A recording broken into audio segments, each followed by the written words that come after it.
February 1st, 2023, and this is our second day snowed in here in Fort Worth. One thing my dad always said is you gotta get a good warm boots for, you know, when it gets really cold outside and you're walking in the ice.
Quite snowy.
Ahead. Yeah, I know.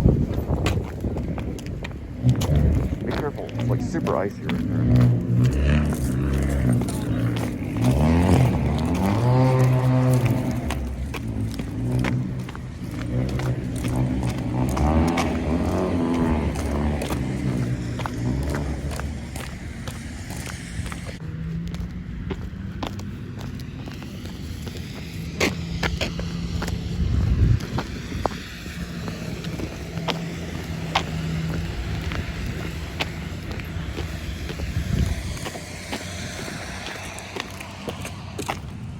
Across the street. Right, this way, come on.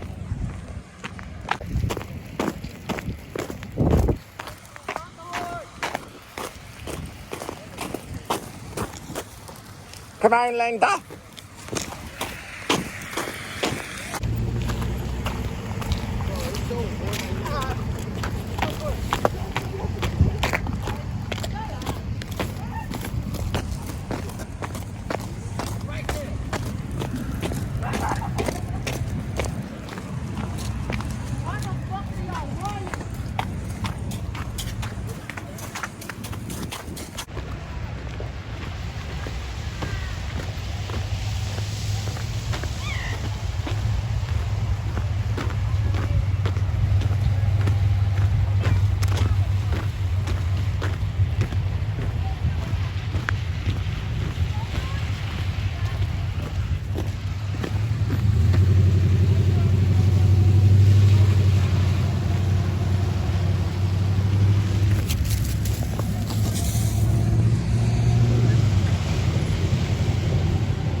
Oh, you can hit this button right here.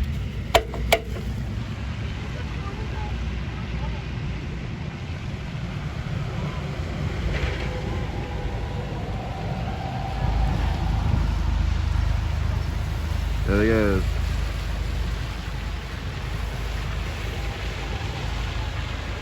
I'm sorry, but that's pretty punk rock. Here, let's go, come on.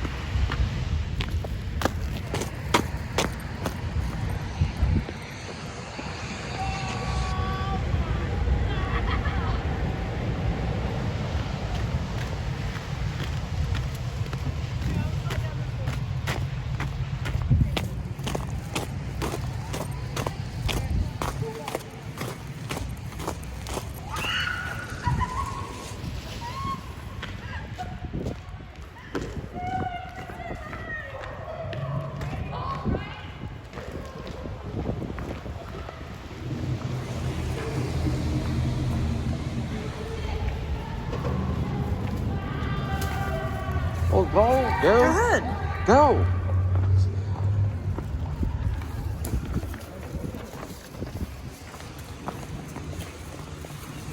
But I like the shot awkward, so don't worry about it. There's nothing you can do to mess it up.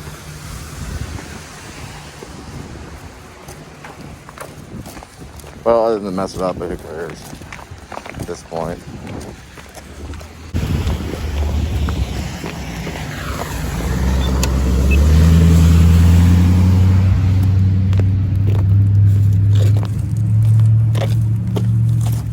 Little baby steps.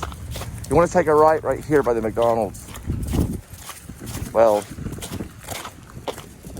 for it, I guess you'd say. Technically for the English majors. Come on, let's go this way.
I like how the ice presses in right here.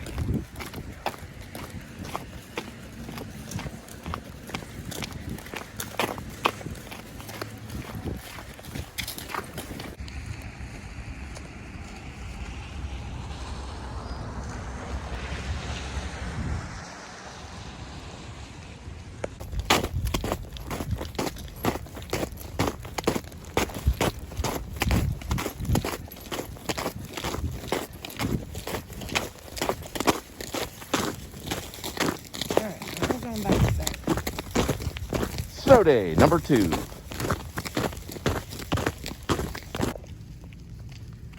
The new wine, not really, but the old wine.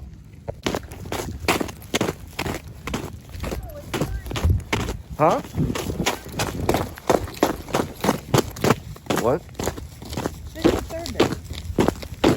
It's the third snow day?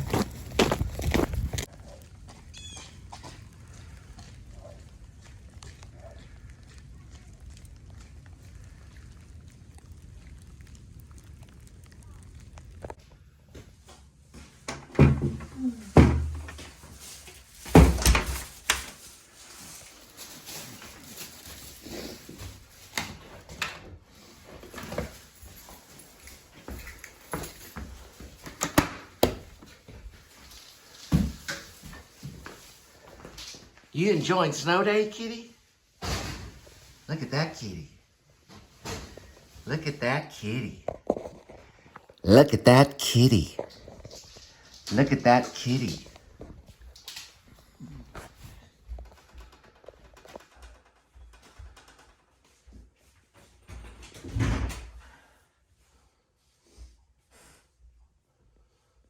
All right, so it's going to be day number 3 for snow. What we call snow day 3. Linda's in the back. What are you doing? Looks like the cop he's just looking around. I'll be sending these up to you. So Linda made chicken. And, are you okay? Yes, okay. So when you make chicken, there's the chicken.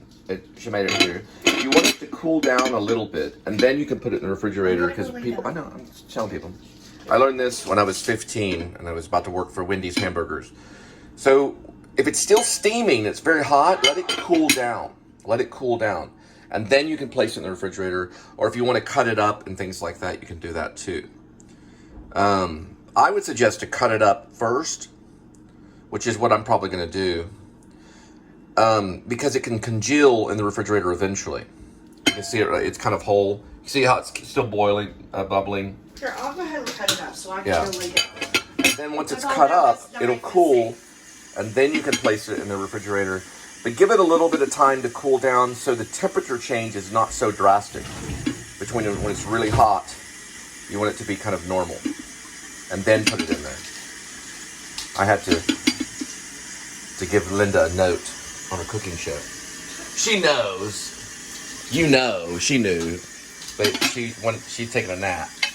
All right. And then she's gonna cut it up. And I'm watching a documentary about John Ford, who recently was played by the actor David Lynch. And he's also a film director too. But he's very good. One of our great actors is David Lynch. Very good. Another movie that David Lynch is in that you got to go run out and see, very good actor, is the movie Lucky with Henry Dean Stanton. And David Lynch is in it. I mean, he nails it. He knocks all the other actors out of the park. Very good actor. Although he won't get nominated for John Ford, but he should. He did a very interesting thing with his tongue. A lot of actors don't think about those kinds of things, but Lynch is very detailed in everything. Anyway, we're cooking chicken, and another good movie about chicken is the movie Eraserhead. It's nearly a cooking show about chicken. It shows the process of a chicken and what the chicken can go through. And when you eat chicken, you go, you do that kind of thing. It works out really good. It's really good. You seen Eraserhead? Yes, I have. See how real it is? All right, there's the chicken. Kitty's way over there, just kind of sitting. He's waiting for his chicken. All right. Well, I worked on about 10 pages or so of Grace, going through restructuring some things about the the France Air Boeing 777-200ER scenes where there's a storm and Gerald Oldman is flossing his teeth in the bathroom and spitting in the sink and having the spiritual thing going on with God, and begging the flight attendant for a drop of whiskey, of Scotch whiskey, which he loves drinking. I don't drink, but this character reminds me of, I think of the air flight as almost like a ship out to sea, you know, and the cabin's rocking and all this stuff. And when I finish, I sometimes stop, and I know that I'm overloaded, and I end it with a line from Brando, not in the movie, but myself, and I'm writing. And it goes like this. It goes, "I cannot think of any more dialogue today," which is what Brando told Coppola, Francis Ford Coppola, in Apocalypse Now, when he would end his scene, you know, and he was, "I cannot think of any more dialogue today," after he swallowed a few bugs on the set of Apocalypse Now. Anyway, there are some segments in the aircraft. I think what it is about a movie is it's taking each segment and applying careful care to each thing and finding the humanity to each thing while you make the movie. Of course, as the actors, you want to live truthfully under imaginary circumstances, but as the writer, you want to put those you want to put the five senses, and you want to put all that into the imaginary circumstances as much as you can. I went through many screenplays last night, not all of the screenplays, but I read many beginner ones like Good Will Hunting, and I read the beginning of Green Mile. You can hear Stephen King's voice in the beginning of that. I went and read the beginning of Forrest Gump. You know, there's a site called Screenplay, which you can go and you can read the screenplays that they offer, and you just sit there and read the screenplays. They're all different. Reservoir Dogs, starting with each character sitting, you know, at the table talking exactly what happened in the beginning of Reservoir Dogs. So the screenplay is a guide so the director can go, okay, this is where we're going to start, and this is what the screenplay says, and we're going to stick to it, and we're going to get through this. You know, it's that kind of thing. Then there's other directors who are like, you know, they'll throw the script over on the side for a moment, you know. But I know that you're going to find things on set. But then again, you start with the screenplay because that's the rope that gets you through the story. That's the through line that gets everybody going and staying on the same boat. Then you talk about the concepts and what it means and all that stuff. I guess I really talked a lot about the movie. One thing Lynch says is don't say anything about it.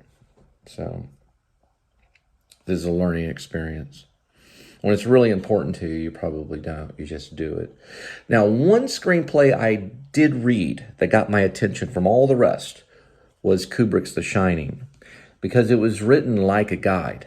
There was no fancy stuff in the beginning. There was nothing catching me going, wow, this guy's a good writer. It was just showing you what to do as a filmmaker. It was like a guide. It was like an instruction manual. That's a really good screenplay. There's power in that. But everyone wants to have a rogue in the screenplay, and you got to stay away from some of that because it can slow you down. But go and read the screenplay for The Shining, the one Kubrick used. He used a lot of initials. You know, LS stood for long shot back then. He just wanted that as a guide so that he could make the movie. And he looked at each thing, and man, it worked.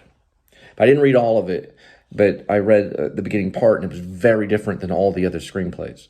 So I don't know if he wrote that. I have to go back. I think maybe he was behind writing that. Stephen King wrote the movie, or Stephen King wrote the book. He didn't write the movie. Stephen King didn't write that version of it. He wrote another version. But Kubrick was taking from the book, adapting it, saying, this is what we're going to do. And it's good. But because it was a movie based upon another person's story. I don't know. There's big controversy on the Shining script. But I liked the Shining script because you don't, you know, if you're a filmmaker and you're going to approach it, you're going to see, okay, he's talking about a tracking shot here. He thought like a filmmaker, Kubrick did. He was like a tracking shot here, then there's this, and then there's initials here. You know, there wasn't a bunch of poetry over here. But then again, I have to go back, and David Lynch's Eraserhead does have kind of a poetic charm and a rogue to it, you know.